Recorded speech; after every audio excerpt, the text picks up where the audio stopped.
গত ৩০ বছর ধরে একজন ক্যান্সার বিশেষজ্ঞ হিসেবে আমি ক্যান্সার রোগীকে চিকিৎসা করতে ভয় পাই না। আমি শুধু ভয় পাই যখন একজন ক্যান্সার রোগীকে উন্নত পর্যায়ে দেখতে পাই। তাই প্রাথমিক পর্যায়ে শনাক্তকরণ খুবই গুরুত্বপূর্ণ এবং আমাদের প্রত্যেক ব্যক্তির ৩৫ বছর বয়সের পর নিয়মিত স্ক্রিনিং পরীক্ষা করানো প্রয়োজন। আজকাল ক্যান্সারের চিকিৎসা বেশ সহজ, অত্যন্ত সুনির্দিষ্ট এবং কম পার্শ্ব প্রতিক্রিয়াযুক্ত। একজন রোগীকে শরীরের কোনো অঙ্গ হারানো ছাড়াই চিকিৎসা করা যেতে পারে। রোগী কম পার্শ্ব প্রতিক্রিয়াযুক্ত চিকিৎসা পেতে পারেন। আজকাল আমাদের কাছে অনেক গ্যাজেট এবং উচ্চ সুনির্দিষ্ট চিকিৎসা উপলব্ধ রয়েছে।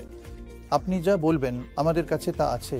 রেডিয়েশন, রোবোটিক সার্জারি, সীমিত সার্জারি, কেমোথেরাপি, লক্ষ্যভিত্তিক থেরাপি এবং ইমিউনোথেরাপির ক্ষেত্রে আমাদের কাছে ক্যান্সার ধ্বংস করার জন্য প্রচুর অস্ত্র রয়েছে।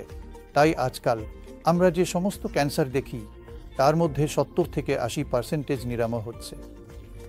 তাই ক্যান্সারকে ভয় পাবেন না, বরং দেরিতে নির্ণয়ের ভয় করুন।